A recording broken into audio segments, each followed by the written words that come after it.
हम आप जहाँ पर रह रहे हैं यह मृत्यु लोक है। मृत्यु माने होता है बाहर। लोक उसको कहते हैं जहाँ जीवों का पसारा होता है। जीवों के पसारे से जिस लोक से एक दिन बाहर कर दिया जाना होता है वो मृत्यु लोक कहलाता है। यही कारण है कि यहाँ पर जितने भी लोग आए सबको बाहर जाना पड़ा। एक से एक राजा महाराजा, सेठ साहूकार, पंडित मुल्ला पुजारी, वीर बहादुर, त्यागी, दानी आए, लेकिन सबको इस शरीर को छोड़ करके जाना पड़ा। वेणु जैसे दानी, दधीच जैसे दानी, जिन्होंने अपनी हड्डी का दान देवासुर संग्राम में दे दिया था। राजा बल जैसा बलवान, जो रावण जैसे बलवान को भी 6 महीने अपने कांख में दबा करके रखा था, समय पूरा होते ही शरीर छोड़ करके चला जाना पड़ा। राम जैसे भगवान, कृष्ण जैसे भगवान, महावीर जैसे भगवान, नानक देव जी जैसे संत, गोस्वामी पलटू, दादू मीरा जैसे आए, लेकिन सब को छोड़ करके जाना पड़ा। तो यह मृत्यु लोक कहलाया। इस मृत्यु लोक का मालिक कौन है? काल भगवान। काल किसको कहते हैं? जो इस संसार को, दुनिया को, सृष्टि को पल भर में, पल किसको कहते हैं? समय के सबसे छोटे माप को पल कहते हैं। पल भर में इसको बना दे और पल भर में ख़त्म कर दे, वो काल कहलाते हैं। हाँ, तो अपने लोगों के भाई हैं, लेकिन वो पहले आए तो वो बड़े भाई हो गए और हम लोग छोटे भाई, लेकिन हम लोग उनके माताहत हो गए, उनके अधिकार में आ गए। तो वो कभी भी ये नहीं चाहते हैं कि ये जीव अपने घर जाने पाऊँ, क्योंकि उनकी सोच ये है कि ये जब सबके सब चले जाएंगे तो मैं हुकूमत किस पर करूँगा। और स्वाभाविक भी है, प्रजा अगर नहीं रहे तो राजा किस बात का रहेगा। इसलिए वो हमेशा फंसाने का इंतजाम किया है और जीव बहुत भटका है और भटकता ही रहा।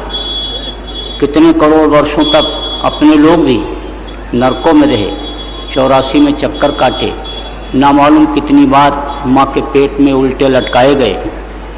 मनुष्य शरीर भी मिला लेकिन सद्गुरु नहीं मिले, क्योंकि भटक भटक सब भटका खाया और सद्गुरु बिन कोई राह न पाया। पेड़ में, पौधे में, पत्थर में भगवान को खोजते रहे, गंगा यमुना में, काशी काबा में भगवान को खोजते रहे, रामायण गीता वेद पुराण कुरान को पढ़ते रहे। तो किताबों से तो ज्ञान होने को होता नहीं। काली कमदी पर रंग न चढ़े और कोयला ना होए सफेद, और सद्गुर बिन सूझे नहीं। कहाँ पढ़त है वेद? वेद पुराण पढ़ने से, कुरान पढ़ने से बाहरी जानकारी तो हो सकती है, लेकिन काम जले मन बश करें, गगन चढ़न मुश्किल। पढ़ना लिखना चातुरी, यह तो काम सहज, और काम जलन मन बश करन, गगन चढ़न मुश्किल। ये तो जब शब्द भेदी गुरु मिलते हैं, सदगुरु मिलते हैं, तब काम बनने को होता है। इसीलिए कहा गया जंत्र मंत्र सब झूठ है और मत भरमो जब कोय, और सार शब्द जाने बिना कागा हंस न होए। शब्द से ही यह सारा संसार बना। अन्न पिंड ब्रह्मांड देवी देवता सब शब्द से बने और शब्द से ही ये जीवात्मा नीचे उतारी गई। शब्द की डोर को पकड़ करके ही ऊपर जा सकती है। इसीलिए सद्गुरु जो होते हैं वो शब्द शब्द सीढ़ी रच डाला और चढ़ चढ़ पहुँचो अगम ठिकान कहा गया। तो शब्द की डोर जब पकड़ाते हैं तब ये जीव अपने घर पहुँच पाती है। इसीलिए शब्द भेदी गुरु की व्याख्या की गई और कहा गया कि पहला गुरु पिता और माता जो हैं रक्त बीज के दाता, दूसर गुरु भाई व दाई, गर्भवास की मैल छुड़ाई। तीसर गुरु ने नाम उचारा, गांव देश के लोग पुकारा। चौथा गुरु ने शिक्षा दीन्हा, तब संसारी वस्तु चीन्हा। पांचवां गुरु ने दीक्षा दीन्हा, राम कृष्ण का सुमिरन कीन्हा। छठवां गुरु ने सब भ्रम तोड़ा, ओंकार से नाता जोड़ा। और सतवां गुरु सत्य शब्द लखावा, और जहाँ का जीव तहाँ पहुँचावा, शब्द भेदी गुरु। तो आप सब लोग बड़े भाग्यशाली हैं कि इस घोर कलयुग में, इस माया की छाया में, इस काल के देश में, भूल भरम के देश में आप फंसे हुए थे और गुरु माया ने आपको खींचा, अंतर से प्रेरणा दिया और आप भक्त के त्यौहार, ये त्यौहार होली का किसका त्यौहार है? भक्त प्रहलाद, उनकी महिमा लोग गाते हैं और उनकी भक्ति की व्याख्या करते हैं और उनके भक्ति की वजह से ही ये त्यौहार अब लोग मनाने लगे। लेकिन रूपरेखा बदल गई। संतों के आश्रमों पर जब लोग त्यौहार मनाते हैं तो त्यौहार का मतलब समझते हैं और त्यौहार का पूरा लाभ मिला करता है, क्योंकि ऋषि मुनियों के देश में, साधु महात्माओं के इस देश में ये जो तीज त्यौहार संतों के बनाए हुए उनके आश्रम पर लोग मनाने के लिए जाते थे, तो पूरा का पूरा लाभ उनको मिलता था। आप आए, गुरु महाराज ने खींचा तो सत्संग दिया, आपको सेवा का भी मौका मिला, आपको महापुरुष के दर्शन का लाभ मिला। गुरु का दर्शन बहुत जरूरी होता है, हो सके तो रोज करो, दूसरे दिन करो, तीसरे दिन करो, हफ्ते में एक बार करो, 15 दिन में करो, महीने में करो, 3 महीने में करो, 6 महीने में करो, साल में तो एक बार जरूरी है। बरस दिना में दरस न कीना और ताको लागे दोष, और का कबीर वाको कभी न होवे मोक्ष। इसलिए दर्शन बहुत जरूरी। तो दर्शन आपको मिल गया और नए लोग जो आए उनको अनमोल चीज मिल गई, नामदान मिल गया। बगैर कोई लोटा धोती लंगोटी बिस्तर अनाज दक्षिणा में दिए हुए नाम का दान गुरु महाराज ने आपको दे दिया, अनमोल चीज दे दी, जो रुपया पैसा देने से मिलने वाली चीज नहीं है। इसी नाम को पाने के लिए पहले बड़ी मेहनत करनी पड़ती थी। प्रथम जन्म गुरु भक्ति कर, दूसर जन्म में नाम, तीसर जन्म में मुक्ति पद, चौथे में निधाम।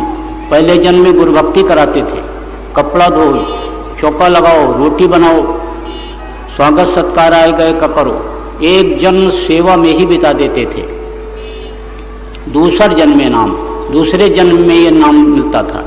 और तीसर जन्म में मुक्ति पद, तीसरे जन्म में कहीं स्वर्ग और वैकुंठ तक के जीव पहुंचा करता था। और चौथे में निज धाम, चौथा जन्म जब लेते थे तब अपने घर पहुंचा करते थे। अब मान लो कहीं भूल हो गई, भटक हो गई, कोई गलती बन गई तो नर्क चले जाते थे। कहीं अकाल मृत्यु हो गई तो प्रेत योनि में चले गए, बड़ी कठिन योनि, करोड़ों वर्ष तक रहना पड़ता है प्रेत योनि में।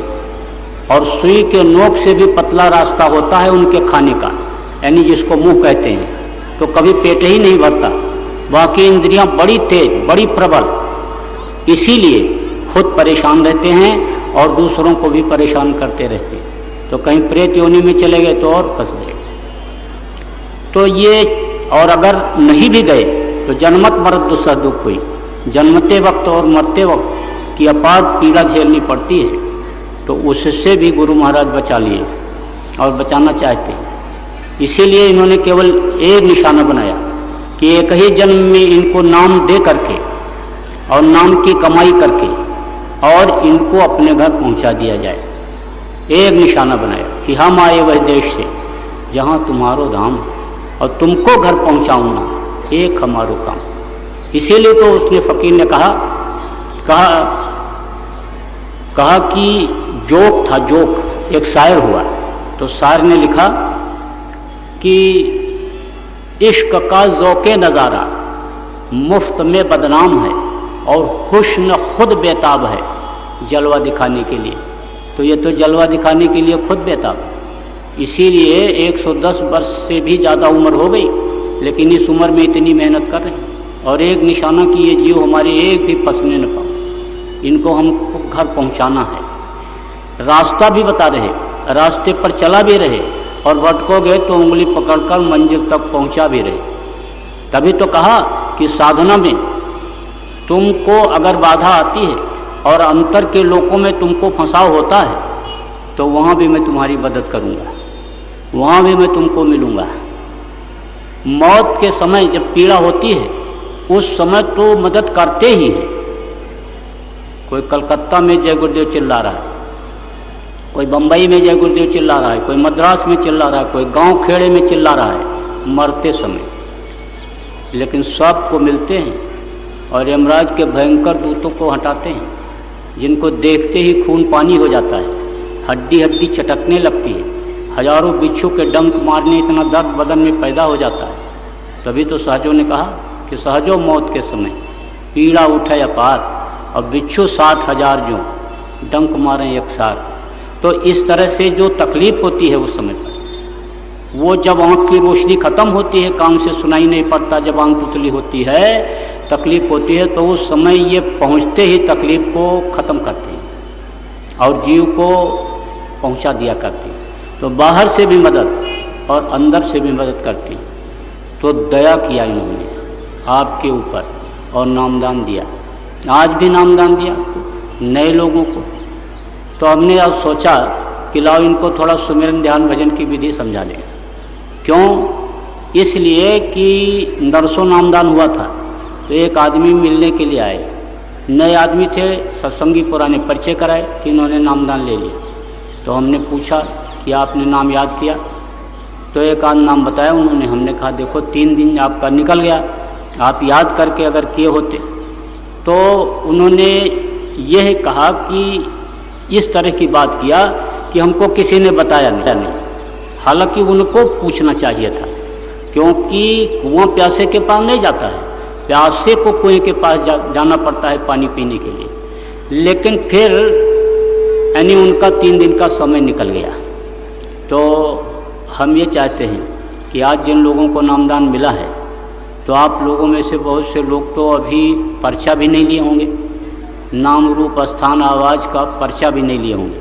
तो पर्चा आपको मिले न मिले, पुराने आदमी को आज जरूर पकड़िएगा, क्योंकि मंच से हम लोगों को वो नाम दोहराने का आदेश नहीं है। पुराने लोग जो सत्संगी जिनके साथ आप आए हो, उन्हीं से लिखवा लो, उनसे पूछ करके आप स्वयं लिख लो। 5 नाम, 5 रूप, 5 स्थान और 5 की आवाज़ जो गुरु महाराज ने बताया है, उसको आप लोग लिख करके याद कर लो। सुमिरन के लिए मैं विधि आपको बताता हूँ। देखो, पालथी मार करके बैठ जाना है, ऐसे बहुत टाइट भी नहीं बैठना है कि जिससे बदन में दर्द हो जाए। साधारण रूप में जैसे बैठते हो ऐसे आप बैठ जाओ और ऊपर से कोई कपड़ा डाल लो, क्योंकि भोजन और भजन एकांत में होना चाहिए। भोजन, भजन और खजाना, इन तीनों का अलग ठिकाना।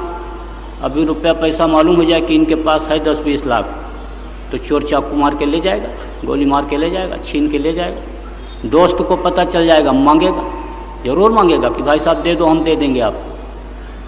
लेकिन दे दिया तो कोई ज़रूरी नहीं कि वापस आ जाए, और नहीं दिया तो वही दुश्मन हो जाता है कि देखो इनके पास है, दिया नहीं हमको। तो खजाने का भी छिपा करके खजाने को रखा जाता है, और भोजन भी एकांत में ग्रहण किया जाता है।